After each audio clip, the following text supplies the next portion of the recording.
Does playing Tears of the Kingdom first matter? Well, unlike Hyrule Warriors being a different playstyle than Breath of the Wild, it's different for Tears of the Kingdom, as it's the same game like Breath of the Wild, using the same world. So let's dig in. Let's see if it really matters if you play Tears of the Kingdom first in this very unique timeline.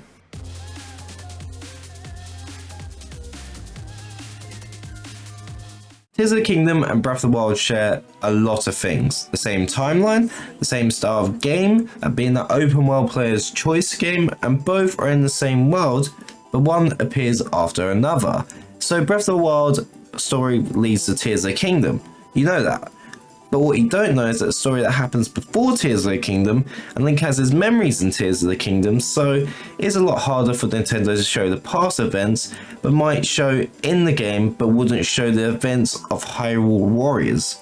But it wouldn't cover everything you needed to know with the Great Calamity in Breath of the Wild, and you missed a recap in Breath of the Wild on Hyrule Warriors leading to Breath of the Wild. So what does it mean if you play Tears of the Kingdom first? Well, it means you wouldn't know what happens to Hyrule Warriors, which leads to Breath of the Wild, which leads to Tears of the Kingdom, so it's like a chain effect. Each game recaps the other. As well, we have some characters in the games before Tears of the Kingdom which appear in Hyrule Warriors, for example Link and Zelda being the main two, but we know the story through how they got in the situation in Breath of the Wild, through the memories showing what happens in between that Hyrule Warrior period and Breath of the Wild. But Tears of the Kingdom would show what happens in Breath of the Wild, which leads to Tears of the Kingdom. So it leads to our question, does playing Tears of the Kingdom first matter? Yes, because you would miss how it all started in Breath of the Wild and recap in Breath of the Wild, which tells you what happened in the first game of the timeline, which is Hyrule Warriors. So why does this story matter? Well, for many reasons. And we're going to get started in Hyrule Warriors, because Hyrule Warriors is the start but isn't the start. So what happens in Hyrule Warriors is that the calamity starts and it fails to stop it, and which leads on to Breath of the Wild. Now, that isn't Hyrule Warriors, because there's a portal which in that game which we go through into another timeline and stop Calamity Ganon from turning into his form, which we know in Breath of the Wild.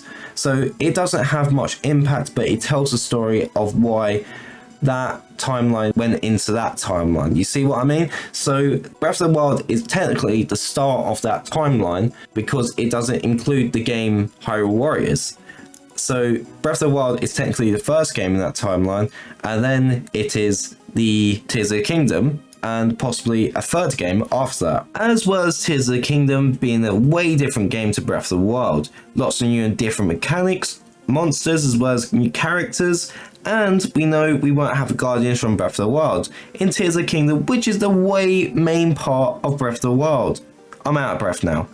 Not only that, some characters from Breath of the Wild, like the 5 Calamity Spirits, the 4 Powers, will not be included in Tears of the Kingdom, which matters as they are important to how they made an impact on the story of Hyrule Warriors, for example, and the Breath of the Wild mechanics, and the Breath of the Wild story. So yes, you'd be missing a lot of information if you skip past Breath of the Wild.